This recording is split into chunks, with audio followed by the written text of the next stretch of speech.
नमस्कार दोस्तों, सुनोफाई में आपका स्वागत है। आज की बुक है the 48 laws of power by Robert Greene. क्या आपको लगता है कि शक्ति सिर्फ राजाओं, नेताओं और बड़े व्यापारियों के लिए होती है? क्या आप मानते हैं कि आप इस शक्ति के खेल से पूरी तरह बाहर हैं? अगर हाँ, तो आप दुनिया के सबसे बड़े धोखे में जी रहे हैं। सच तो ये है कि हम सब इस खेल का हिस्सा हैं, चाहे हम चाहें या ना चाहें। ये दुनिया एक बहुत बड़ा शाही दरबार है और हम सब दरबारी। यहाँ हर कोई शक्ति चाहता है, बस कुछ लोग इसे चालाकी से छिपा लेते हैं।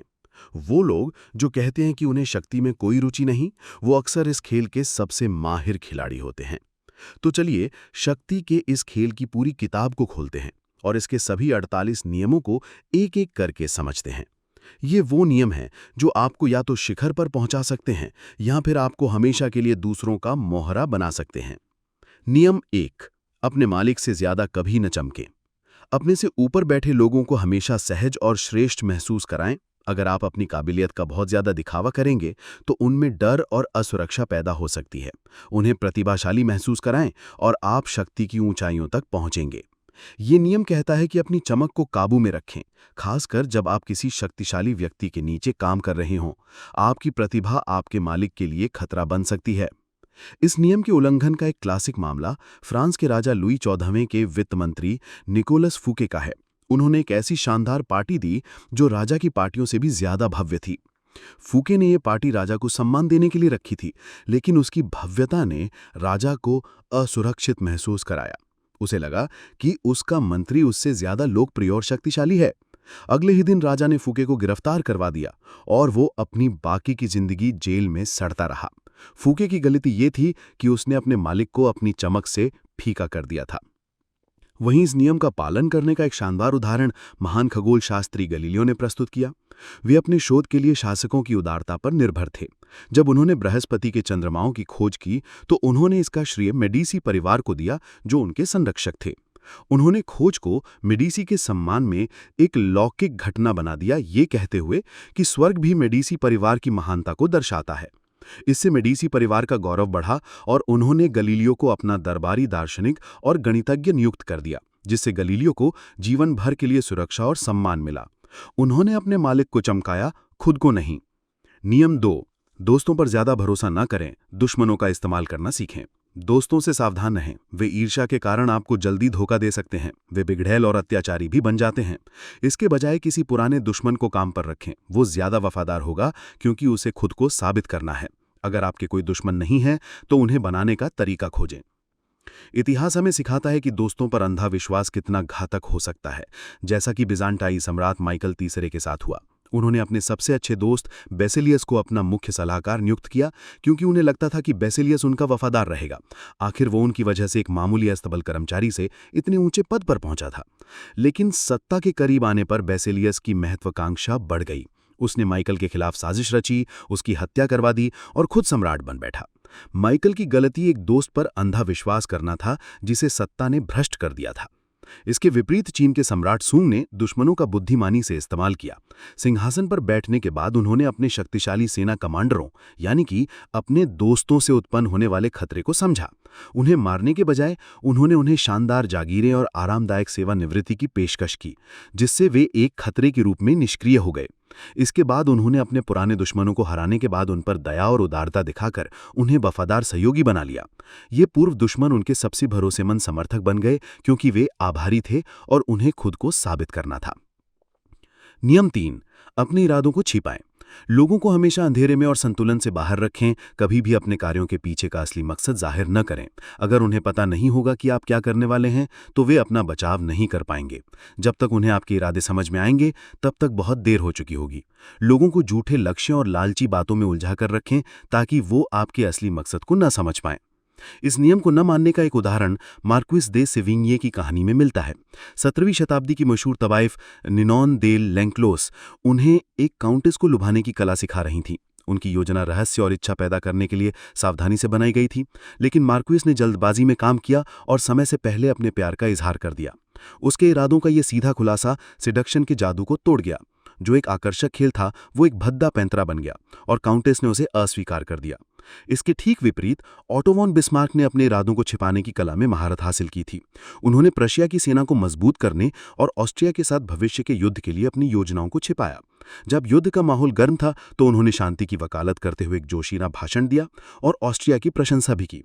इससे सब हैरान रह गए और उनके असली इरादे से भटक गए। शांति के लिए उनके स्पष्ट समर्थन ने उन्हें राजा का विश्वास और एक कैबिनेट पद दिलाया, जिसका उपयोग उन्होंने बाद में अपने दीर्घकालिक लक्ष्य को प्राप्त करने के लिए किया। नियम 5, हमेशा जरूरत से कम बोलें। जब आप लोगों को शब्दों से प्रभावित करने की कोशिश करते हैं तो जितना ज्यादा बोलेंगे उतने साधारण लगेंगे और नियंत्रण में कम दिखेंगे। कम बोलने वाले लोग ज्यादा शक्तिशाली और रहस्यमय लगते हैं। ज्यादा बोलने से मूर्खतापूर्ण बातें कहने का खतरा भी बढ़ जाता है। आपके शब्द जितने कम और अस्पष्ट होंगे वे उतने ही गहरे लगेंगे। इस नियम की अवहेलना का एक दुखद उदाहरण रोम के मिलिट्री नायक कोरियोलेनस की कहानी में मिलता है। बहुत ज्यादा बोलकर उन्होंने अपनी राजनीतिक महत्वाकांक्षाओं को नुकसान पहुंचाया। शुरू में वे युद्ध के घावों को दिखाकर जनता का दिल जीतने में सफल रहे थे, लेकिन बाद में उनके अहंकारी और डींग हाँकने वाले भाषणों ने उन्हें एक साधारण बड़बोला साबित कर दिया, जिससे उन्हें चुनाव हारना पड़ा। शब्दों पर नियंत्रण न रख पाना यह दर्शाता है कि वो खुद पर नियंत्रण नहीं रख सकता, जिससे वो कम शक्तिशाली दिखाई देता है। दूसरी ओर फ्रांस के राजा लुई 14वें इस नियम के एक आदर्श उदाहरण है। वे बहुत कम शब्दों के व्यक्ति थे। अनुरोधों और बहसों पर उनकी सामान्य प्रतिक्रिया एक संक्षिप्त वाक्य होती थी, मैं देखूंगा। इस जानबूझकर की गई चुप्पी ने उनके दरबारियों को असंतुलित रखा, क्योंकि कोई भी उनके असली विचारों को नहीं जानता था या उनकी प्रतिक्रियाओं का अनुमान नहीं लगा सकता था। उनकी चुप्पी ने दूसरों को अपने बारे में अधिक प्रकट करने के लिए मजबूर किया, जिसका उपयोग वे बाद में अपने लाभ के लिए करते थे। नियम 6, बहुत कुछ प्रतिष्ठा पर निर्भर करता है, इसे अपनी जान से ज्यादा संभाल कर रखें। प्रतिष्ठा शक्ति की नींव है। सिर्फ अपनी प्रतिष्ठा के दम पर आप जीत सकते हैं और लोगों को डरा सकते हैं। एक बार ये खराब हो गई तो आप पर हर तरफ से हमले होंगे। अपनी प्रतिष्ठा को अजेयी बनाएं और दूसरों की प्रतिष्ठा में छेद करके उन्हें नष्ट करना सीखें। इसका एक बेहतरीन उदाहरण चीन के 3 साम्राज्यों के युद्ध के दौरान मिलता है।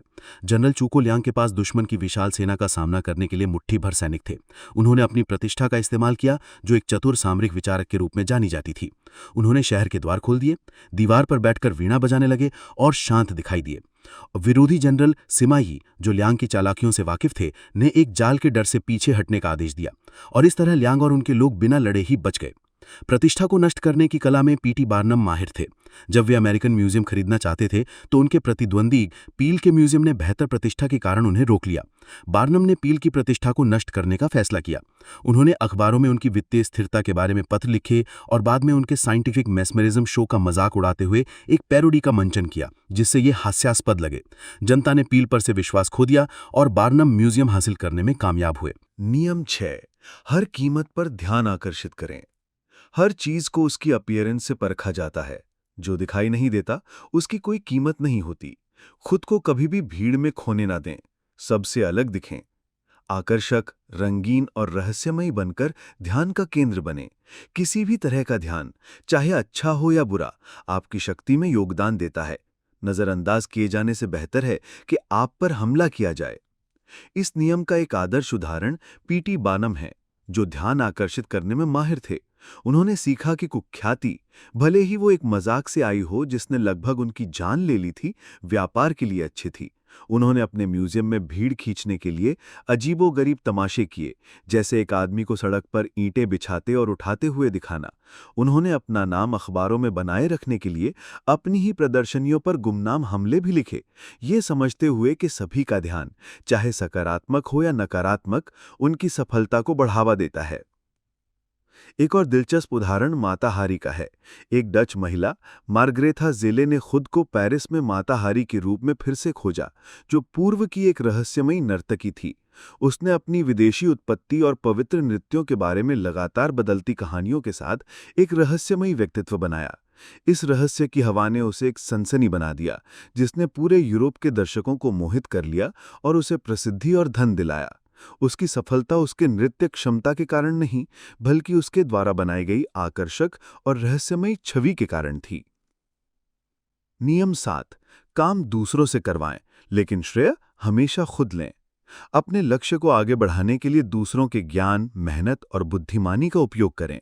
इससे न केवल आपका कीमती समय और ऊर्जा बचेगी, बल्कि आपको दक्षता और गति का एक ईश्वर जैसा आभामंडल भी मिलेगा। अंत में आपके मददगारों को भुला दिया जाएगा और आपको याद रखा जाएगा।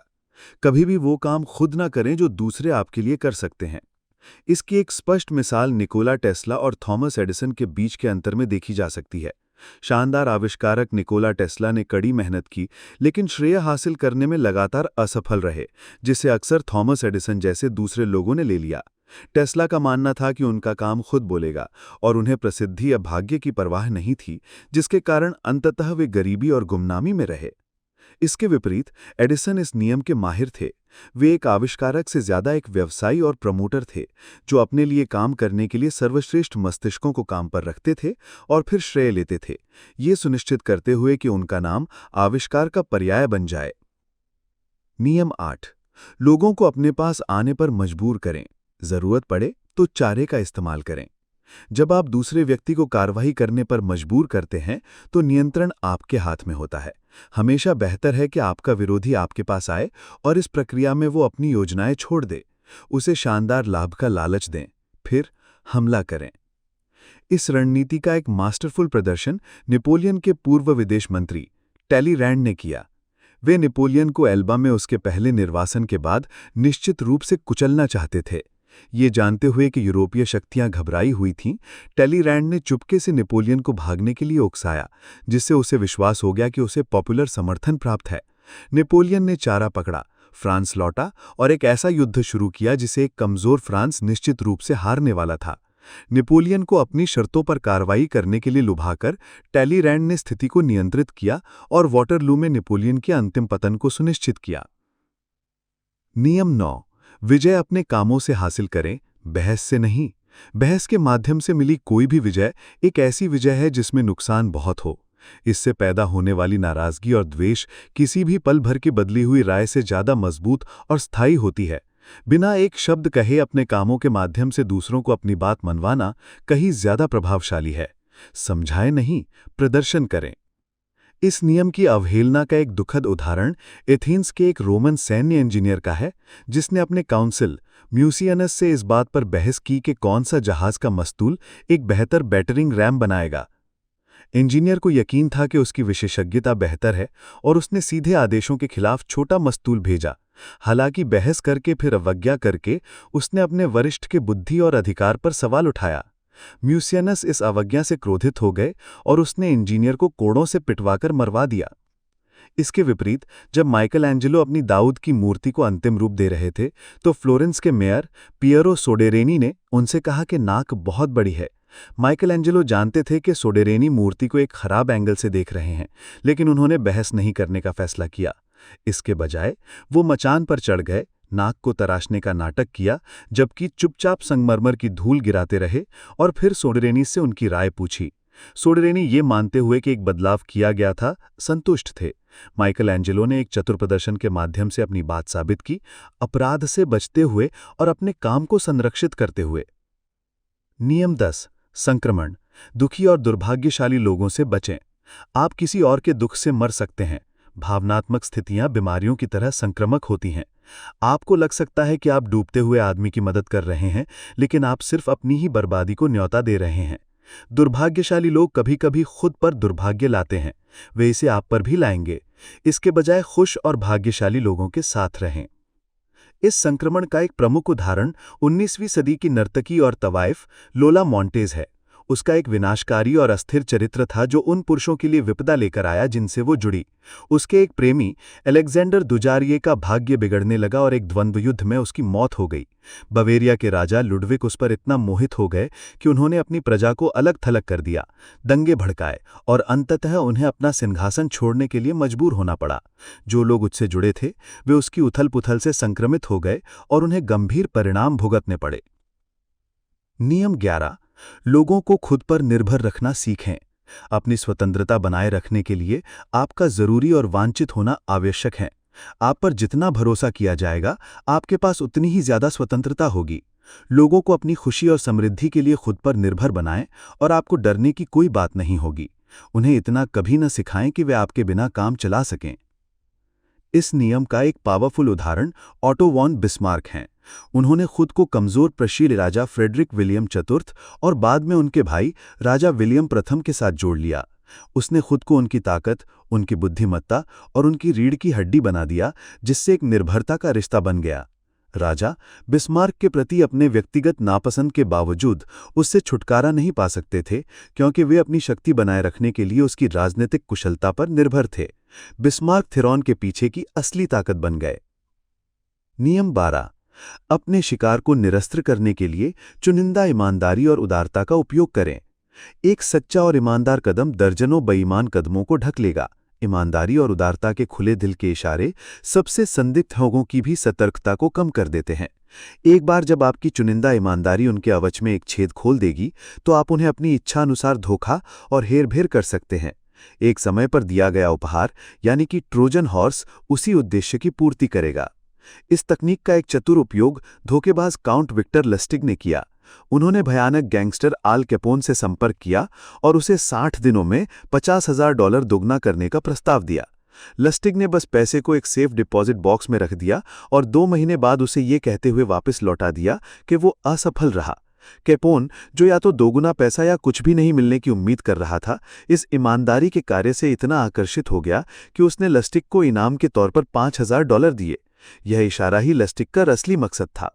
नियम 13। मदद मांगते समय लोगों के स्वार्थ की अपील करें, उनकी दया या कृतज्ञता की नहीं। यदि आपको मदद के लिए किसी सहयोगी की ओर रुख करने की आवश्यकता है, तो उसे अपनी पिछली सहायता और अच्छे कामों की याद दिलाने की जहमत न उठाएं। वो आपको अनदेखा करने का कोई तरीका ढूंढ लेगा। इसके बजाय अपने अनुरोध में कुछ ऐसा खोजें जिससे उसे फायदा हो और उसे बढ़ा चढ़ा कर बताएं।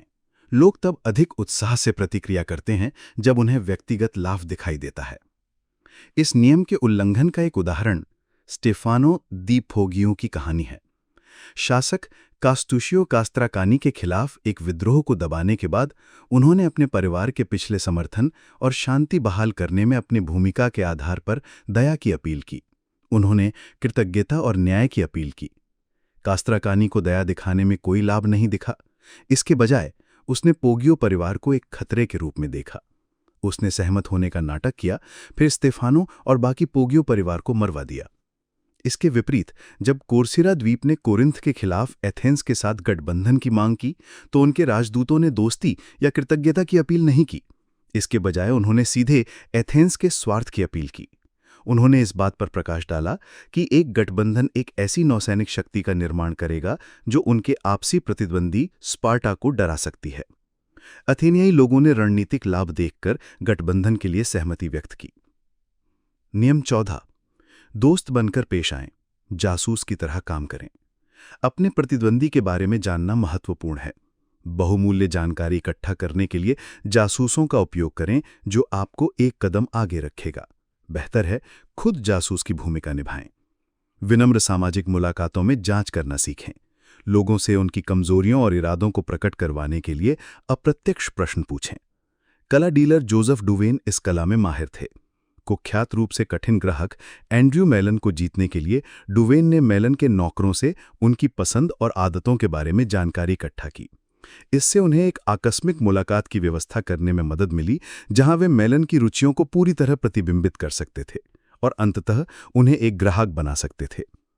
फ्रांसीसी राजनेता तालीरैंड भी इसमें माहिर थे, जो विदेशी राजदूतों से बहुमूल्य जानकारी निकालने के लिए विनम्र सामाजिक समारोहों का उपयोग करते थे, जबकि वे खुद बहुत कम बोलते थे।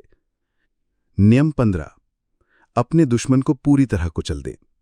मूसा के बाद से सभी महान नेताओं ने यह जाना है कि एक डरावने दुश्मन को पूरी तरह कुचल दिया जाना चाहिए। यदि एक अंगारा भी जलता हुआ छोड़ दिया जाए, चाहे वो कितना भी मंद क्यों ना हो, अंततः आग लग जाएगी। पूरी तरह विनाश के बजाय आधे रास्ते में रुकने से ज्यादा नुकसान होता है। दुश्मन ठीक हो जाएगा और बदला लेगा। उन्हें न केवल शरीर से बल्कि आत्मा से भी कुचल दें। इसका एक दुखद उदाहरण प्राचीन चीन के जनरल हियाशंग यू हैं। उन्होंने बार बार अपने प्रतिद्वंदी लियू पांग को अपने कब्जे में लिया, लेकिन उसे खत्म करने में असफल रहे। हियाशंग यू की दया और हिचकिचाहट के पलों ने लियू पांग को फिर से संगठित होने और अंततः पासा पलटने का मौका दिया। जब लियू पांग को अंततः फायदा हुआ, तो उसके सलाहकार ने उसे वही गलती न करने की चेतावनी दी। लियू पांग ने हियाशंग यू की सेना को कुचल दिया, जिससे उसके प्रतिद्वंदी ने आत्महत्या कर ली और हान डायनेस्टी की स्थापना हुई। इसके विपरीत 7वीं शताब्दी की चीन की महारानी वू अपने प्रतिद्वंदियों को खत्म करने में क्रूर थीं। महारानी बनने के बाद उन्होंने अपने ही बेटे को जहर दे दिया जब उसने स्वतंत्रता के संकेत दिखाए और दूसरे को आत्महत्या करने के लिए मजबूर कर दिया। उन्होंने किसी को भी जो एक दूरस्थ खतरा भी पैदा करता था मरवा दिया या निर्वासित कर दिया।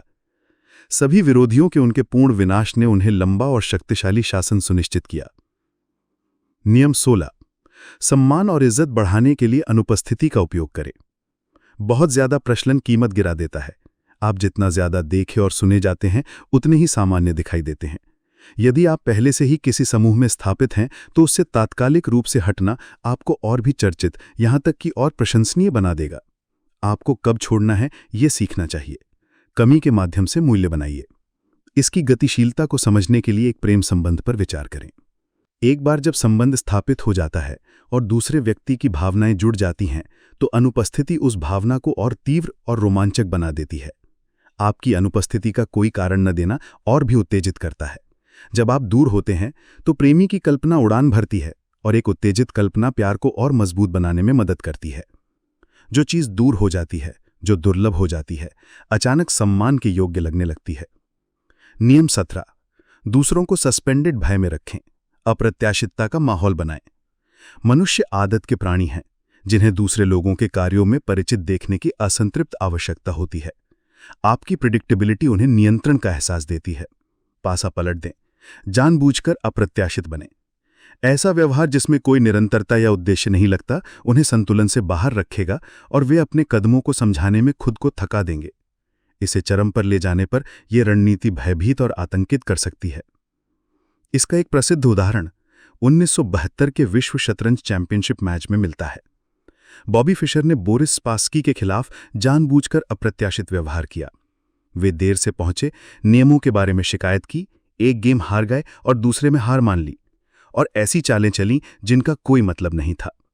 फिशर की अप्रत्याशितता ने स्पासकी को, जो अपनी शांतचित्ता के लिए जाने जाते थे, पूरी तरह असंतुलित कर दिया।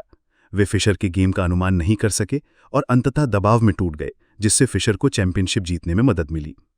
नियम 18। अपनी सुरक्षा के लिए किले नहीं बनाएं। अलगाव खतरनाक है। एक किला सबसे सुरक्षित लगता है, लेकिन अलगाव आपको बचाने से ज्यादा खतरों में डालता है। यह आपको बहुमूल्य जानकारी से काट देता है, आपको विशिष्ट और एक आसान लक्ष्य बनाता है। लोगों के बीच में घूमना, सहयोगी ढूंढना, घुलना मिलना बेहतर है। आप भीड़ द्वारा अपने दुश्मनों से सुरक्षित रहते हैं। इसका एक ऐतिहासिक उदाहरण चीन के पहले सम्राट चिन शी हुएंगथुई हैं। अपने जीवन के अंतिम वर्षों में वे हत्या के डर से अपने महल में तेजी से अलग थलग हो गए। वे गुप्त सुरंगों के माध्यम से यात्रा करते थे और किसी को भी ये बताने पर मौत की सजा देते थे कि वे कहाँ हैं। इस अलगाव ने उन्हें बाहरी दुनिया से काट दिया, जिससे उनके मंत्री और किन्नर उनकी जानकारी के बिना नीतियां बनाने लगे और उनके खिलाफ षड्यंत्र करने लगे। उनकी मृत्यु शायद उन्हीं मंत्रियों द्वारा जहर दिए जाने से हुई जिन्होंने उनके अलगाव को प्रोत्साहित किया था। इसके विपरीत फ्रांस के राजा लुई 14वीं ने वर्साय का किला सिर्फ विलासिता के लिए नहीं बनाया था। ये एक महत्वपूर्ण कार्य करता था। वे अपने सभी रजवाड़ों को अपने साथ महल में रहने के लिए मजबूर करते थे, जहां वे उन पर नजर रख सकते थे। रजवाड़ों को एक दूसरे के साथ छोटी छोटी बातों पर लड़ने के लिए मजबूर किया जाता था, जैसे कि सुबह राजा को उसके कपड़े पहनाने में मदद करने का अधिकार, जिससे उन्हें षड्यंत्र करने का कोई समय नहीं मिलता था। कोई गोपनीयता नहीं थी, कोई अलगाव नहीं था और लुई ने पूर्ण नियंत्रण बनाए रखा। नियम 19। जान लें कि आप किसके साथ काम कर रहे हैं, गलत व्यक्ति को नाराज ना करें। दुनिया में तरह तरह के लोग होते हैं और आप कभी ये नहीं मान सकते कि हर कोई आपकी रणनीतियों पर एक ही तरह से प्रतिक्रिया करेगा। कुछ लोगों को धोखा दें या मात दें तो वे अपनी बाकी की जिंदगी बदला लेने में बिता देंगे। वे भेड़ की खाल में भेड़िए हैं। अपने पीड़ितों और विरोधियों को सावधानी से चुनें। कभी भी गलत आदमी को नाराज ना करें या धोखा न दें। इसकी एक भयावह मिसाल 1219 में मिलती है। ख्वारिज्म के शाह मोहम्मद ने पूर्व के एक नए कबीलाई नेता चंगेज खान के एक दूतमंडल को नजरअंदाज किया और अपमानित किया। मोहम्मद ने खान को अपने से कमतर समझा। जब खान ने दूसरा कारवां भेजा तो एक गवर्नर ने व्यापारियों को मार डाला। खान ने बदला लेने की कसम खाई। बाद के वर्षों में खान की मंगोल सेना ने मोहम्मद के साम्राज्य को पूरी तरह नष्ट कर दिया, शहरों को जला दिया और लाखों लोगों को मार डाला। मोहम्मद ने एक ऐसे व्यक्ति को नाराज किया था जो अपमान को कभी नहीं भूलता है। इसी तरह धोखेबाजों के एक गिरोह ने जे फ्रैंक नॉरफील्ड से $45,000 ठग लिए। आमतौर पर शिकार शर्मिंदगी के कारण चुप रहते हैं, लेकिन नॉरफील्ड अलग थे। उन्होंने अपना जीवन उन धोखेबाजों का शिकार करने के लिए समर्पित कर दिया, देश भर में उनका पीछा किया और एक-एक करके उन्हें न्याय के कटघरे में खड़ा कर दिया। धोखेबाजों ने गलत आदमी को धोखा दिया था, एक ऐसे आदमी को जिसका गौरव और सम्मान पैसे से ज्यादा कीमती था। नियम 20 किसी के प्रति प्रतिबद्ध ना हो। मूर्ख ही होता है जो हमेशा किसी का पक्ष लेने की जल्दी में रहता है। अपने आप को छोड़कर किसी भी पक्ष या कारण के प्रति प्रतिबद्ध ना हो। अपनी स्वतंत्रता बनाए रखकर आप दूसरों के स्वामी बन जाते हैं, लोगों को एक दूसरे के खिलाफ खड़ा करते हैं, उन्हें आपका पीछा करने पर मजबूर करते हैं। इस नियम का एक आदर्श उदाहरण इंग्लैंड की महारानी एलिजाबेथ प्रथम है। उन्होंने कभी शादी नहीं की और अपने पूरे शासनकाल में अपनी स्वतंत्रता बनाए रखी। यूरोप के सभी योग्य राजकुमारों ने उनका हाथ मांगा और उन्होंने उन्हें आशा दी, लेकिन कभी संतुष्टि नहीं दी। एक को दूसरे के खिलाफ खड़ा किया। किसी एक पक्ष के प्रति प्रतिबद्ध ना होकर उन्होंने सभी को अपनी ओर आकर्षित किया। इसने उन्हें अपनी स्वतंत्रता बनाए रखने और इंग्लैंड को विनाशकारी गठबंधनों से दूर रखने की अनुमति दी, जिससे यह एक प्रमुख शक्ति बन गया। नियम 21 एक मूर्ख को पकड़ने के लिए मूर्ख बने, अपने लक्ष्य से ज्यादा बेवकूफ दिखें। कोई भी दूसरे व्यक्ति से ज्यादा बेवकूफ महसूस करना पसंद नहीं करता। चाल यह है कि आप अपने पीड़ितों को होशियार महसूस कराएं, और न केवल होशियार बल्कि आपसे भी ज्यादा होशियार। एक बार जब उन्हें इसका यकीन हो जाएगा तो वे कभी भी इस बात का संदेह नहीं करेंगे कि आपके कोई गुप्त उद्देश्य हो सकते हैं। इसका एक शानदार उदाहरण दो सीधे साधे दिखने वाले खनिक अर्नोल्ड और स्लैक हैं। उन्होंने अमेरिका के कुछ सबसे अमीर और होशियार लोगों को यह विश्वास दिलाया कि उन्होंने पश्चिम में एक विशाल हीरे की खान की खोज की है। वे इतने भोले और देहाती लगे कि किसी को भी एक पल के लिए भी यह विश्वास नहीं हुआ कि वे इतने बड़े धोखे में सक्षम हो सकते हैं। फाइनेंसर्स ने सोचा कि वे इन देहाती लोगों को आसानी से मात दे सकते हैं और खान को सस्ते में खरीद सकते हैं, लेकिन अंत में अर्नोल्ड और स्लैक उनके $6,60,000 लेकर भाग गए। नियम 22 समर्पण की रणनीति का उपयोग करें, कमजोरी को शक्ति में बदलें। जब आप कमजोर हों तो सम्मान के लिए ना लड़ें, इसके बजाय समर्पण चुनें।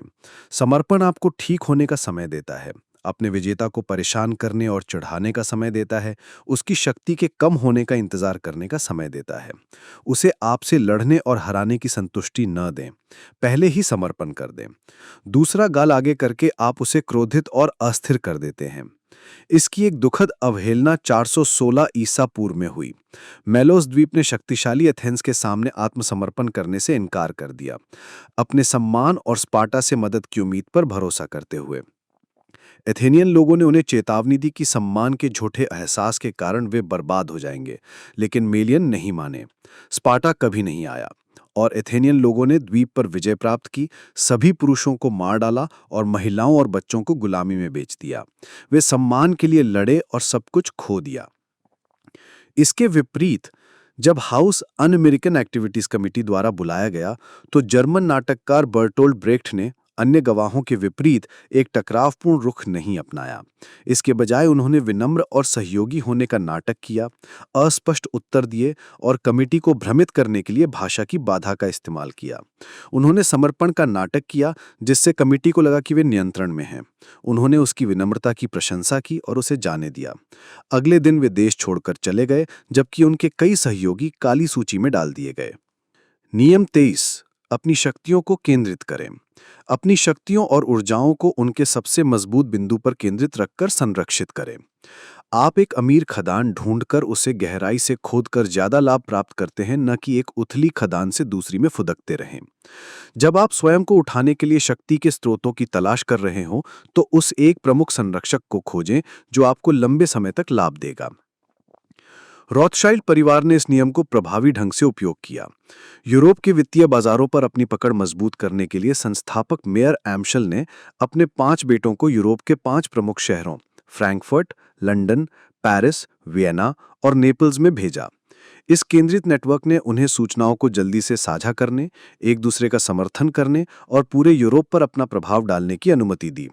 किसी एक राजकुमार या देश पर ध्यान केंद्रित करने के बजाय उन्होंने पूरे यूरोप पर ध्यान केंद्रित किया, जिससे वे असीमित रूप से अधिक शक्तिशाली बन गए। नियम 25 एक आदर्श दरबारी की भूमिका निभाएं। एक आदर्श दरबारी ऐसी दुनिया में फलता फूलता है जहां सब कुछ शक्ति और राजनीतिक चतुराई के इर्द गिर्द घूमता है। उसने अप्रत्यक्षता की कला में महारत हासिल कर ली है। वह चापलूसी करता है, वरिष्ठों के सामने झुकता है और दूसरों पर सबसे परोक्ष और शालीन तरीके से शक्ति का दावा करता है। इस नियम का सार कई छोटी छोटी रणनीतियों में निहित है, जैसे कि कभी भी अपने मालिक से ज्यादा न चमकें, कभी भी बुरी खबर के वाहक न बने और अपनी कृपा और शिष्टाचार में मितव्ययी बने।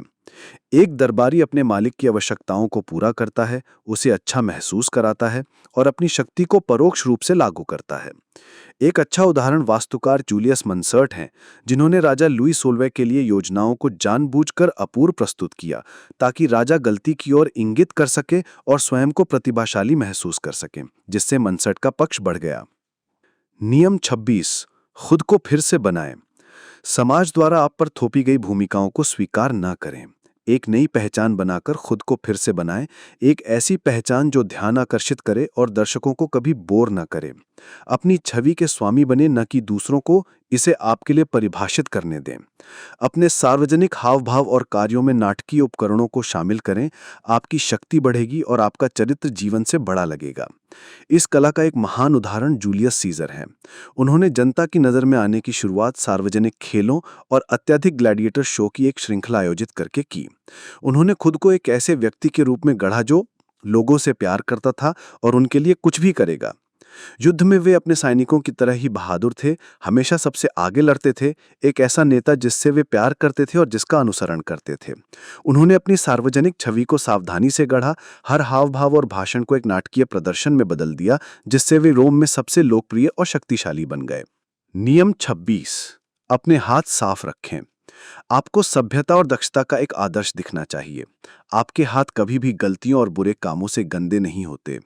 ऐसी निष्कलंक उपस्थिति बनाए रखें ताकि दूसरों को बलि के बकरे और मोहरे के रूप में उपयोग करके अपनी भागीदारी को छुपा सकें। बलि के बकरे का एक उदाहरण प्राचीन चीन के जनरल चाओ त्साओ की कहानी है। जब उनकी सेना के लिए राशन कम पड़ गए, जिससे विद्रोह का खतरा पैदा हो गया, तो यह उनकी अपनी गलती थी। लेकिन उन्होंने अपने सप्लाई अधिकारी को बुलाया और उस पर राशन कम करने और सेना को धोखा देने का आरोप लगाया। उन्होंने उस अधिकारी का सिर कटवा दिया और उसे सैनिकों को दिखाया, यह कहते हुए कि न्याय हो चुका है। सैनिकों ने उन पर विश्वास किया और शांत हो गए। इस तरह चाओ चाओ ने अपनी गलती को छुपाने और अपनी प्रतिष्ठा बनाए रखने के लिए एक निर्दोष व्यक्ति का इस्तेमाल किया। मोहरे का एक क्लासिक उदाहरण सेजर बोर्जिया ने इस्तेमाल किया। उन्हें रोमाग्ना के हिंसक और अराजक प्रांत को शांत करना था। उन्होंने इस काम के लिए क्रूर व्यक्ति रेमीरो डी ओर्को को नियुक्त किया, जिसने प्रांत में क्रूरतापूर्वक व्यवस्था स्थापित की। हालांकि डी ओर्को की क्रूरता ने उसे लोगों से नफरत करने वाला बना दिया। एक बार जब प्रांत शांत हो गया तो बोर्जिया ने रेमीरो डी ओर्को को गिरफ्तार किया, उस पर अत्याचार का आरोप लगाया और उसके शरीर को 2 टुकड़ों में काटकर सार्वजनिक चौक पर प्रदर्शित कर दिया। इस तरह बोर्जिया ने व्यवस्था स्थापित करने का श्रेय लिया, जबकि लोगों की नफरत को डी ओर्को पर निर्देशित किया। नियम 27, पल्ट जैसा अनुसरण बनाने के लिए लोगों के विश्वास करने की जरूरत पर खेलें। लोगों में किसी चीज पर विश्वास करने की एक जबरदस्त इच्छा होती है। उन्हें अनुसरण करने का एक कारण एक नया विश्वास प्रदान करके ऐसी इच्छा का केंद्र बने। अपने शब्दों को अस्पष्ट बल्कि वादे से भरा रखें। तर्क शक्ति और स्पष्ट सोच पर उत्साह पर जोर दें। अपने नए शिष्यों को करने के लिए अनुष्ठान दें। उनसे अपनी ओर से बलिदान करने के लिए कहें। एक पल्ट बनाने के लिए 5 चरण की विधि होती है। 1, इसे अस्पष्ट और सरल रखें। बड़े परिवर्तन का वादा करें लेकिन विवरणों से बचें। 2, दृश्य और इंद्रियों पर जोर दें। तर्क के बजाय भावनाओं को लक्षित करने के लिए तमाशे, संगीत और धूप का इस्तेमाल करें। 3, संगठित धर्म का रूप उधार लें। एक पदानुक्रम, अनुष्ठान और उपाधियां बनाएं। 4, अपने आय के स्रोत को छुपाएं। अपने धन को रहस्यमय बनाएं ताकि यह आपके अनुयायियों के दान से आया हुआ ना दिखाई दे। 5, हम बनाम वे की गतिशीलता स्थापित करें। एक बाहरी दुश्मन बनाएं ताकि समूह को एकजुट किया जा सके। नियम 28, साहस के साथ काम शुरू करें। यदि आप किसी कार्य योजना के बारे में अनिश्चित हैं तो उसका प्रयास ना करें। आपके संदेह और हिचकिचाहट आपकी एग्जीक्यूशन को संक्रमित कर देंगे। कायरता खतरनाक है। साहस के साथ प्रवेश करना बेहतर है। दुस्साहस के माध्यम से की गई कोई भी गलती और अधिक दुस्साहस से आसानी से ठीक हो जाती है। हर कोई साहसी की प्रशंसा करता है, कोई भी डरपोक का सम्मान नहीं करता। इसका एक शक्तिशाली उदाहरण इवान चतुर्थ यानी भयानक के बचपन में मिलता है। जब वो केवल 8 वर्ष का था तो बोयर यानी रईस राजकुमारों ने सत्ता पर कब्जा कर लिया और उसके साथ बहुत बुरा व्यवहार किया। वर्षों तक उसने चुपचाप सहा, लेकिन 13 साल की उम्र में उसने साहसपूर्वक काम किया। एक भोज के दौरान उसने बोयर के सबसे शक्तिशाली नेता आंद्रेई शुइस्की पर अपने कुत्तों को छोड़ने का आदेश दिया, जिन्होंने उसे टुकड़ों में फाड़ दिया। इस एक साहसिक और क्रूर कार्य ने बोयर को इतना भयभीत कर दिया कि फिर कभी भी वो उसके अधिकार को चुनौती देने की हिम्मत नहीं कर सके। उसकी साहसिकता ने उसकी शक्ति स्थापित की। नियम 29, अंत तक की योजना बनाएं। अंत ही सब कुछ है। अंत तक की योजना बनाएं, सभी संभावित परिणामों, बाधाओं और भाग्य के मोड़ों को ध्यान में रखते हुए जो आपकी मेहनत को उलट सकते हैं और दूसरों को महिमा दे सकते हैं। अंत तक की योजना बनाकर आप परिस्थितियों से अभिभूत नहीं होंगे और आपको पता चल जाएगा कि कब रुकना है। इस नियम के उल्लंघन का एक दुखद उदाहरण वास्को नूनेज दी बाल्बोआ है। उन्होंने प्रशांत महासागर की खोज की और इंका साम्राज्य के सोने के बारे में जानने वाले पहले यूरोपीय थे, लेकिन वो क्षण में खो गए। हमेशा भावनात्मक रूप से प्रतिक्रिया करते रहे और कभी भी आगे की नहीं सोची। उन्होंने प्रतिद्वंदियों या उन गिद्धों के बारे में नहीं सोचा जो सोने की खबर सुनते ही मंडराने लगेंगे। उनके एक पुराने दोस्त फ्रांसिस्को पिज़ारो ने उन्हें धोखा दिया, उन्हें गिरफ्तार करवा दिया और इंकास पर विजय प्राप्त करने और सारी महिमा और सोना लेने के लिए आगे बढ़े। बाल्बोआ ने अंत तक की योजना नहीं बनाई। इसके विपरीत ओटो वॉन बिस्मार्क की एक ही महत्वाकांक्षा थी, प्रशिया के नेतृत्व में एक एकीकृत जर्मन राज्य बनाना। उनकी हर हरकत ऑस्ट्रिया और फ्रांस के साथ उनके द्वारा भड़काए गए युद्धों को सहित इस अंतिम लक्ष्य की ओर एक सावधानीपूर्वक नियोजित कदम था। एक बार जब उन्होंने जर्मनी को एकीकृत कर लिया और प्रशिया के राजा को सम्राट का ताज पहनाया, तो उन्होंने अचानक अपनी विस्तारवादी नीतियां बंद कर दीं और शांति बनाए रखने के लिए काम किया। उन्होंने अपना लक्ष्य प्राप्त कर लिया था, वो जानते थे कि कब रुकना है। नियम 30, अपनी उपलब्धियों को सहज दिखाएं। आपके कार्य स्वाभाविक और सहजता से किए गए दिखने चाहिए। उनमें लगने वाली सारी मेहनत और अभ्यास और साथ ही साथ सभी चतुर चालें छिपी होनी चाहिए। जब आप कार्य करें तो सहजता से कार्य करें, जैसे कि आप और भी बहुत कुछ कर सकते हैं। ये बताने के प्रलोभन से बचें कि आप कितनी मेहनत करते हैं। ये केवल सवाल खड़े करता है। इसका एक आदर्श उदाहरण है महान पलायन कलाकार हैरी हुडीनी। उन्होंने अपने कर्तव्यों को सहज दिखाया। जब एक तिजोरी से भागने में लगभग 1 घंटा लग गया तो उन्होंने कभी भी चिंता का कोई संकेत नहीं दिखाया। अंत में ऐसा लगा जैसे उन्होंने नाटक को बढ़ाने के लिए ही पलायन को लंबा खींचा। वास्तव में हुडीनी ने अपने कर्तव्यों का अंतहीन अभ्यास किया, तालों के काम करने का अध्ययन किया और अपने शरीर को असाधारण रूप से लचीला बनाए रखा। लेकिन उन्होंने सारी मेहनत को दुनिया से छिपाए रखा, जिससे उनकी शक्तियां जादुई और अलौकिक लगें। नियम 31, विकल्पों को नियंत्रित करें, दूसरों को अपने बांटे गए पत्तों से खेलने दें। सबसे अच्छा धोखा वो है जो दूसरे व्यक्ति को एक विकल्प देता हुआ प्रतीत होता है। आपके शिकार को लगता है कि वे कंट्रोल में हैं, लेकिन वास्तव में वे आपकी कठपुतलियां हैं। लोगों को ऐसे विकल्प दे जो आपके पक्ष में हों, चाहे वो कोई भी चुने। उन्हें 2 बुराइयों में से कम को चुनने के लिए मजबूर करें, जिनमें से दोनों का उद्देश्य पूरा होता है। इस रणनीति का एक ऐतिहासिक उदाहरण है जार इवान द टेरेबल। वे बोयर यानी रईसों से तंग आ गए थे जो उनकी शक्ति को कमजोर कर रहे थे। एक दिन वो बस मास को छोड़कर चले गए और इस्तीफा दे दिया। बोयर्स ने अराजकता पैदा करने की कोशिश की, लेकिन आम लोगों ने उनका विरोध किया और इवान से वापस लौटने की भीख मांगी। इवान ने उन्हें एक विकल्प दिया, या तो वो वापस आएगा और पूर्ण निर्विवाद शक्ति रखेगा, या वो चला जाएगा और देश अराजकता में डूब जाएगा। बोयर्स के पास कोई विकल्प नहीं था सिवाय इसके कि उसे वो शक्ति दें जो वो चाहता था। उन्होंने महसूस किया कि उन्होंने उसे चुना है, लेकिन वास्तव में इवान ने विकल्पों को नियंत्रित किया था। नियम 32, लोगों की कल्पनाओं पर खेलें। सच्चाई से अक्सर बचा जाता है क्योंकि वो बदसूरत और अप्रिय होती है। सच्चाई और वास्तविकता की अपील कभी न करें जब तक कि आप मोहभंग से उत्पन्न होने वाले क्रोध के लिए तैयार न हों। जो लोग रोमांच का निर्माण कर सकते हैं या कल्पना को जगा सकते हैं, वो रेगिस्तान में नखलिस्तान की तरह होते हैं। हर कोई उनके पास आता है। जनता की कल्पनाओं में टैप करने में बहुत शक्ति है। इसका एक अच्छा उदाहरण 16वीं शताब्दी के अंत में मिलता है। जब वेनिस का गणराज्य पतन में था तो मार्को ब्रागाडिनो नाम का एक कीमियागर ने दावा किया कि वो धूल को सोने में बदल सकता है और शहर का खजाना फिर से भर सकता है। वेनिस के लोगों को एक चमत्कार की सख्त जरूरत थी और उन्होंने ब्रागाडिनो को अपनाया, उसे एक महल और एक शानदार जिंदगी दी। वो बस उन्हें बताता रहा कि प्रक्रिया में वक्त लगता है। उन्होंने एक ऐसी कल्पना की पेशकश की जिसे लोग सच मानना चाहते थे, बिना कड़ी मेहनत के तुरंत धन। भले ही ये झूठ था, लेकिन वेनिसियन ने उस पर विश्वास करना चुना। नियम 33। हर आदमी की दुखती रग खोजें। हर किसी की कमजोरी होती है। महल की दीवार में एक दरार, वह कमजोरी आमतौर पर एक असुरक्षा, एक बेकाबू भावना या जरूरत होती है। यह एक छोटा सा गुप्त सुख भी हो सकता है। किसी भी तरह एक बार मिल जाने पर यह एक ऐसी दुखती रग है जिसे आप अपने लाभ के लिए दबा सकते हैं। इसकी कुछ रणनीतियां हैं। 1. इशारों और अचेतन संकेतों पर ध्यान दें। 2. एक असहाय बच्चे का पता लगाएं।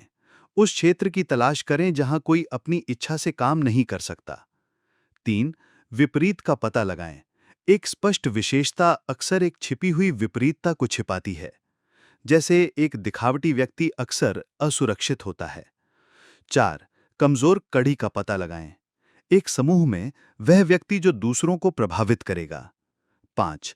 भावनात्मक शून्य को भरें। असुरक्षा, दुखीपन या असंतोष का शिकार बने। 6. बेकाबू भावनाओं पर भोजन करें। डर, वासना, लालच, घृणा। नियम 34। अपने तरीके से शाही बने। एक राजा की तरह व्यवहार करें ताकि आपके साथ वैसा ही व्यवहार किया जाए। आपका आचरण अक्सर यह निर्धारित करेगा कि आपके साथ कैसा व्यवहार किया जाता है। लंबे समय में अशिष्ट या सामान्य दिखने से लोग आपका अनादर करेंगे। एक राजा अपना सम्मान करता है और दूसरों में भी वही भावना जगाता है। शाही और अपनी शक्तियों पर विश्वास के साथ कार्य करके आप खुद को ताज पहनने के लिए नियत लगते हैं। इस नियम के उल्लंघन का एक उदाहरण है फ्रांस के राजा लुई फिलिप। उन्होंने समारोह और रॉयल्टी की शानो शौकत से परहेज किया। वह एक साधारण छाता लेकर सड़कों पर घूमते थे, अपने बच्चों को पब्लिक स्कूलों में भेजते थे और एक नागरिक राजा की तरह काम करते थे। नतीजा यह हुआ कि किसी ने भी उनका सम्मान नहीं किया। उनका सामान्य व्यवहार उन्हें कमजोर और अयोग्य लगा। जब 1848 में क्रांति आई तो किसी ने भी उनके लिए लड़ने की जहमत नहीं उठाई। वे बस रात में गायब हो गए और किसी ने ध्यान नहीं दिया। इसके विपरीत क्रिस्टोफर कोलंबस, एक विनम्र बुनकर के बेटे ने खुद को इटालियन अभिजात वर्ग के वंशज के रूप में प्रस्तुत किया। उन्होंने आत्मविश्वास की एक भावना व्यक्त की जो उनके साधनों से पूरी तरह से बाहर थी। उन्होंने बड़ी मांगे मांगी, जैसे कि महासागर के एडमायरल की उपाधि और खोजे गए किसी भी भूमि का 10% हिस्सा। स्पेन की रानी इसाबेला उनके साहस से इतनी प्रभावित हुईं कि उन्होंने उनकी असंभव यात्रा को वित्त पोषित किया। उन्होंने राजा की तरह काम किया और उनके साथ राजा की तरह व्यवहार किया गया। नियम 35। समय की कला में महारत हासिल करें। कभी भी जल्दबाजी में न दिखें। जल्दबाजी अपने आप पर और समय पर नियंत्रण की कमी को दर्शाती है। हमेशा धैर्यवान दिखें, जैसे कि आप जानते हैं कि अंत में सब कुछ आपके पास आएगा। सही मौके के जासूस बने। समय की भावना उन प्रवृत्तियों को सूंघें जो आपको शक्ति तक ले जाएंगी। जब समय अभी पका न हो तो पीछे हटना सीखें और जब वह फल दे तो जमकर प्रहार करें। समय के 3 प्रकार होते हैं जिन्हें समझना जरूरी है। 1. लंबा समय। धैर्यवान बने और चीजों को स्वाभाविक रूप से विकसित होने दें। जल्दबाजी न करें। जब आप चीजों को जल्दबाजी में करते हैं तो आप गलतियां करते हैं। 2. मजबूर समय। जाने कि कब इंतजार करना है और कब हमला करना है। अपने प्रतिद्वंद्वी को थका दें और फिर जब वह थका हुआ और कमजोर हो तो निर्णायक रूप से कार्य करें। 3. अंत समय। जाने कि चीजों को कैसे समाप्त करना है। जब अंत निकट हो तो गति बढ़ाएं और दृढ़ता और आत्मविश्वास के साथ कार्य करें। नियम 36। उन चीजों का तिरस्कार करें जिन्हें आप पा नहीं सकते। उन्हें अनदेखा करना ही सबसे अच्छा बदला है। एक छोटी समस्या को स्वीकार करके आप उसे अस्तित्व और विश्वसनीयता देते हैं। आप एक दुश्मन पर जितना ध्यान देते हैं उसे उतना ही मजबूत बनाते हैं। कभी कभी चीजों को अकेला छोड़ देना ही सबसे अच्छा होता है। यदि कोई ऐसी चीज है जो आप चाहते हैं लेकिन पा नहीं सकते, तो उसके प्रति तिरस्कार दिखाएं। आप जितनी कम रुचि दिखाएंगे उतने ही श्रेष्ठ दिखेंगे। इस नियम की अवहेलना का एक अच्छा उदाहरण पांचो विला की कहानी है। जब मैक्सिकन विद्रोही नेता पांचो विला ने कोलंबस न्यू मैक्सिको पर छापा मारा, तो उन्होंने अमेरिकी सरकार से एक छोटी प्रतिक्रिया की उम्मीद की। इसके बजाय राष्ट्रपति विल्सन ने जनरल पर्शिंग के नेतृत्व में 10,000 सैनिकों को उसे पकड़ने के लिए भेजा। इस विशाल प्रतिक्रिया ने एक छोटी समस्या को एक अंतर्राष्ट्रीय घटना में बदल दिया। इसने विला को एक छोटे डाकू से एक लोकनायक बना दिया, जिसने शक्तिशाली अमेरिकियों का मजाक उड़ाया। समस्या पर ध्यान देने से अमेरिका ने इसे और भी बड़ा बना दिया। नियम 37।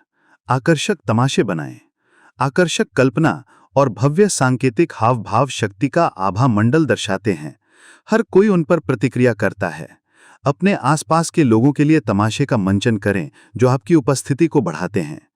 दिखावों से चौंधियाकर कोई भी नहीं देखेगा कि आप वास्तव में क्या कर रहे हैं। इसका एक उत्कृष्ट उदाहरण 16वीं शताब्दी में फ्रांस के राजा हेनरी द्वितीय की महाप्रेमिका डायना डी पॉइटियर्स हैं। उन्होंने खुद को डायना, शिकार की रोमन देवी के साथ जोड़ा। उन्होंने अपने महल को देवी के प्रतीकों अर्धचंद्र, हिरण, शिकारी कुत्तों से भर दिया।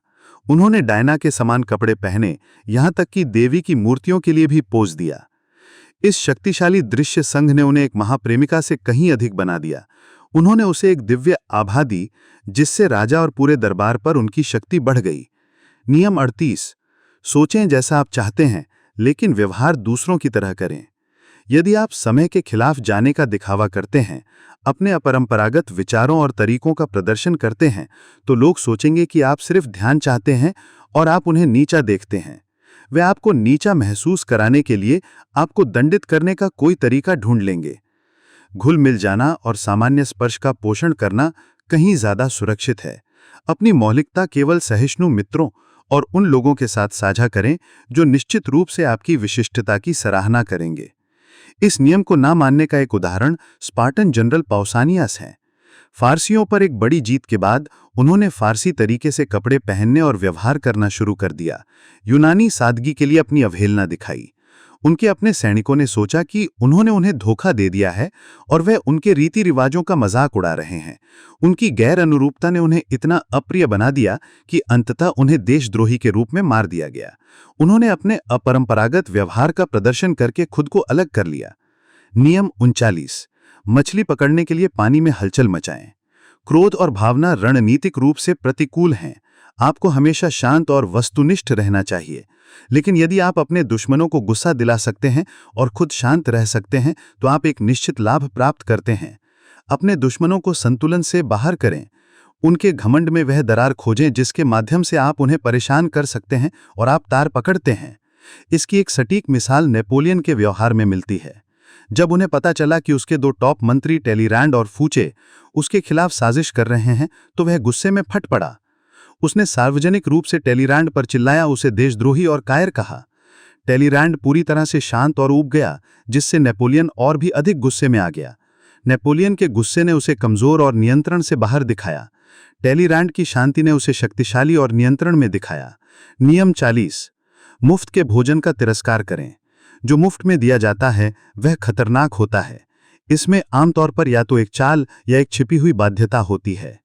जिसका मूल्य है उसके लिए भुगतान करना उचित है। अपने तरीके से भुगतान करके आप कृतज्ञता, दोषबोध और धोखे से दूर रहते हैं। उत्कृष्टता के साथ कोई भी कोना नहीं काटा जाता है। अक्सर पूरी कीमत चुकाना बुद्धिमानी है। पैसे के प्रति लोगों के व्यवहार के कुछ प्रकार होते हैं। 1. लालची मछली पैसे को केवल लाभ के रूप में देखती है, उसे जल्दी से जल्दी हड़पने की कोशिश करती है। 2. सौदागर हमेशा सबसे सस्ती चीज की तलाश में रहता है, गुणवत्ता के लिए भुगतान करने को तैयार नहीं है। 3. मंदबुद्धि पैसे के लेन देन में कोई खुशी नहीं देखता, यह एक गंदा व्यापार है। 4. अंधधुंध दाता अपनी भावनात्मक जरूरतों को पूरा करने के लिए उदारता का उपयोग करता है, जिससे आभार के बजाय बोझ उत्पन्न होता है। 5. शक्ति का उपयोग उदारता का उपयोग रणनीतिक रूप से करें। उपहार दें जो आपको समान बनाएं। उत्कृष्टता के लिए भुगतान करें। पैसे को प्रवाहित रखें, क्योंकि उदारता शक्ति का संकेत और चुंबक है। नियम 41। एक महान व्यक्ति के रास्ते पर चलने से बचें। जो पहले होता है वह हमेशा बाद में आने वाले से बेहतर और अधिक मौलिक दिखाई देता है। यदि आप एक महान व्यक्ति के बाद सफल होते हैं या आपके एक प्रसिद्ध माता-पिता हैं, तो आपको उनसे आगे निकलने के लिए उनकी उपलब्धियों को दोगुना करना होगा। उनकी छाया में ना खोएं, पाठ्यक्रम बदलकर अपना नाम और पहचान स्थापित करें। इसका एक स्पष्ट उदाहरण फ्रांस के राजा लुई 15 में है। उन्होंने अपने परदादा महान लुई 14वें सूर्य राजा का उत्तराधिकार लिया। वह अपने पूर्वज की विशाल छाया में रहता था और कभी भी उससे बच नहीं पाया। उसने लुई 14वें के महल में वर्साय में शासन किया और उसी तरह से शासन करने की कोशिश की, लेकिन उसके पास अपने परदादा की प्रतिभा या महत्वाकांक्षा नहीं थी और उसका शासनकाल उबाऊ और असफल माना जाता था। इसके विपरीत सिकंदर महान के पिता मैसेडोन के फिलिप एक शानदार जनरल और राजनेता थे। सिकंदर जानता था कि उसे अपने पिता की छाया से बाहर निकलना होगा। फिलिप की हत्या के बाद सलाहकारों ने उसे सावधानी से आगे बढ़ने की सलाह दी, जैसा कि फिलिप ने किया था। इसके बजाय सिकंदर ने विद्रोहों को क्रूरतापूर्वक और तेजी से कुचल दिया, एक नई और अधिक आक्रामक शैली स्थापित की। उसने अपने पिता की उपलब्धियों को कम करके आंका और अपना साम्राज्य बनाने के लिए निकल पड़ा, जो उसके पिता के साम्राज्य से कहीं अधिक बड़ा था। नियम 42, गडरिये पर प्रहार करो और भेड़ें बिखर जाएंगी। समस्या का पता अक्सर एक अकेले मजबूत व्यक्ति से लगाया जा सकता है, उत्तेजक, अभिमानी, अधीनस्थ, सद्भावना का जहर घोलने वाला। यदि आप ऐसे लोगों को काम करने की जगह देते हैं तो दूसरे उनके प्रभाव में आ जाएंगे। उनके द्वारा उत्पन्न होने वाली परेशानियों के बढ़ने का इंतजार ना करें, उनसे बातचीत करने की कोशिश ना करें। वे सुधारने योग्य नहीं हैं। उनके प्रभाव को अलग करके या उन्हें निर्वासित करके बेअसर करें। इसका एक दिलचस्प उदाहरण प्राचीन एथेंस की ऑस्ट्रिसिज्म नामक प्रथा थी।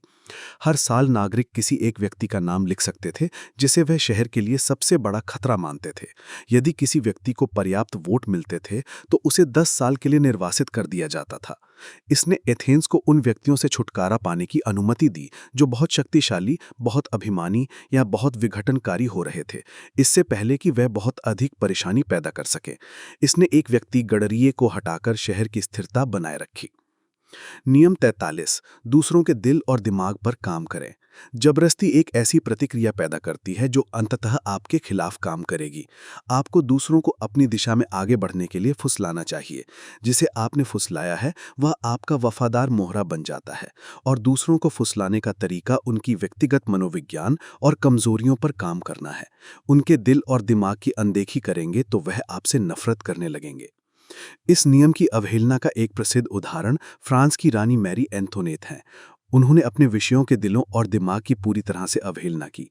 वह अपनी भव्य पार्टियों और कपड़ों पर भारी मात्रा में पैसा खर्च करती थी, जबकि आम लोग भूखे मर रहे थे। उसे उनकी भावनाओं या ज़रूरतों की कोई परवाह नहीं थी। जब क्रांति आई तो लोगों की उसके प्रति नफरत इतनी तीव्र थी कि वह उसे माफ़ करने को तैयार नहीं थे। वह गिलोटीन पर मर गई, जिसे उसके अपने लोगों ने नफरत किया और त्याग दिया। इसके विपरीत चीन के 3 साम्राज्यों के युद्ध के दौरान छू कुओ लियांग को दक्षिणी बर्बर लोगों को वश में करने का काम सौंपा गया था। उन्हें कुचलने के बजाय लियांग ने उनके नेता मेंग हुओ पर जीत हासिल करने की रणनीति अपनाई। उसने मेंग हुओ को 6 बार पकड़ा और 6 बार उसे रिहा कर दिया। हर बार लियांग ने उसे दया और सम्मान दिखाया। 7वीं बार जब मेंग हुओ को पकड़ा गया तो वह पूरी तरह से जीत गया था। उसने और उसके लोगों ने फिर कभी विद्रोह नहीं किया। वे लियांग के प्रति उसकी मृत्यु तक वफादार रहे, जिसने बल के बजाय अनुनय के माध्यम से उनके दिलों और दिमागों पर विजय प्राप्त की थी। नियम 44, दर्पण प्रभाव से निरस्त्र और क्रोधित करें। दर्पण वास्तविकता को दर्शाता है, लेकिन यह धोखे का एक आदर्श उपकरण भी है। जब आप अपने दुश्मनों को दर्पण दिखाते हैं, ठीक वैसा ही करते हैं जैसा वह करते हैं, तो वह आपकी रणनीति का पता नहीं लगा सकते। दर्पण प्रभाव उनका मजाक उड़ाता है और उन्हें अपमानित करता है, जिससे वह ज्यादा प्रतिक्रिया करते हैं। उनकी मानसिकता के लिए एक दर्पण पकड़ें तो आप उन्हें इस भ्रम से फुसलाते हैं कि आप उनके मूल्यों को साझा करते हैं। उनके कार्यों के लिए एक दर्पण पकड़ें तो आप उन्हें एक सबक सिखाते हैं। दर्पण प्रभाव के कई प्रकार हैं। निष्प्रभावक दर्पण, उनकी हरकतों की नकल करें ताकि वह भ्रमित और परेशान हो। नार्सिस दर्पण, उनके गहनतम इच्छाओं और मूल्यों को प्रतिबिंबित करें ताकि उन्हें बहलाया जा सके। नैतिक दर्पण, उन्हें यह महसूस कराएं कि आप उनके साथ वही कर रहे हैं जो उन्होंने दूसरों के साथ किया है। भ्रामक दर्पण, एक नकली दर्पण बनाएं ताकि उन्हें लगे कि आप उनकी नकल कर रहे हैं जबकि आप वास्तव में कुछ और कर रहे हैं। नियम 45 बदलाव की जरूरत का उपदेश दें, लेकिन एक साथ बहुत ज्यादा सुधार कभी न करें। हर कोई सैद्धांतिक रूप से बदलाव की जरूरत को समझता है, लेकिन दिन प्रतिदिन के स्तर पर लोग आदत के शिकार हैं। बहुत ज्यादा नवीनता पीड़ादायक है और विद्रोह को जन्म देगी। यदि आप सत्ता की स्थिति में नए हैं तो पुराने रास्ते का सम्मान करने का दिखावा करें।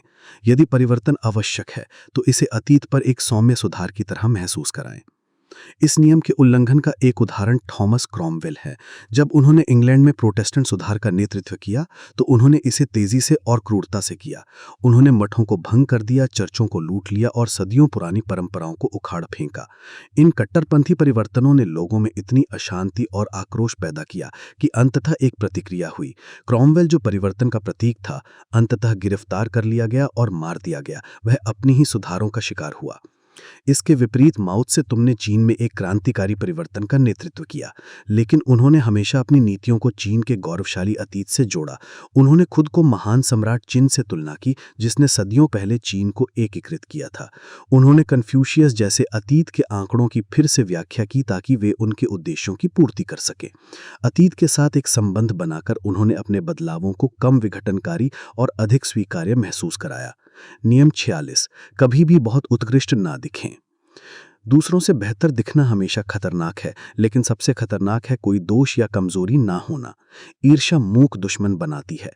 ईर्ष्या को दूर करने और अधिक मानवीय और सुलभ दिखने के लिए कभी-कभी दोषों का प्रदर्शन करना और हानि रहित व्यसनों को स्वीकार करना बुद्धिमानी है। केवल देवता और मृत ही दंड के बिना पूर्ण दिख सकते हैं। इसका एक दुखद उदाहरण जो ऑर्टन और केनेथ हैलीवेल हैं, जो प्रेमी और लेखन साथी थे। जब ऑर्टन की सफलता आसमान छूने लगी जबकि हैलीवेल असफल रहे तो हैलीवेल ईर्ष्या से भर गए। ऑर्टन की प्रतिभा, उसकी सुंदरता, उसका आकर्षण, ये सब हैलीवेल की अपनी असफलताओं को उजागर करते थे। हैलीवेल की ईर्ष्या इतनी तीव्र हो गई कि उसने अंततः ऑर्टन की हत्या कर दी और फिर खुद को मार लिया। ऑर्टन की पूर्णता ने उसके मूक दुश्मन को उकसाया, जो कि हैलीवेल था। नियम 47 अपने लक्ष्य से आगे ना जाएं, जीत में रुकना सीखें। जीत का क्षण अक्सर सबसे बड़े संकट का क्षण होता है। जीत की गर्मी में अहंकार और अति आत्मविश्वास आपको अपने लक्ष्य से आगे धकेल सकता है और बहुत दूर जाकर आप जितने को हराते हैं उससे ज्यादा दुश्मन बना लेते हैं। सफलता को अपने सिर पर ना चढ़ने दें। रणनीति और सावधानीपूर्वक योजना का कोई विकल्प नहीं है। एक लक्ष्य निर्धारित करें और जब आप उस तक पहुंच जाएं तो रुक जाएं। इसका एक क्लासिक उदाहरण साइरस महान है। उन्होंने लगभग पूरे ज्ञात दुनिया पर विजय प्राप्त कर ली थी, लेकिन वो रुक नहीं सका। अपनी जीत से उत्साहित होकर उसने मैसागेटे के बर्बर लोगों पर हमला करने का फैसला किया। एक ऐसा दुश्मन जिसने उसे कोई नुकसान नहीं पहुंचाया था। वो बहुत दूर चला गया। मैसागेटे ने उसे एक जाल में फंसाया, उसकी सेना को नष्ट कर दिया और साइरस को मार डाला। उसकी आखिरी जीत उसकी सबसे बड़ी हार बन गई। नियम 48 निराकार बने। एक आकार लेकर, एक दृश्य योजना बनाकर आप खुद को हमले के लिए खोल देते हैं। अपने दुश्मन को पकड़ने के लिए एक रूप लेने के बजाय खुद को अनुकूलनीय और गतिशील रखें। इस तथ्य को स्वीकार करें कि कुछ भी निश्चित नहीं है और कोई भी कानून तय नहीं है। अपनी रक्षा करने का सबसे अच्छा तरीका पानी की तरह तरल और निराकार होना है। इस नियम के उल्लंघन का एक उदाहरण प्राचीन स्पार्टा है। उनकी शक्ति उनकी कठोर, अपरिवर्तनीय सैनिक प्रणाली पर आधारित थी।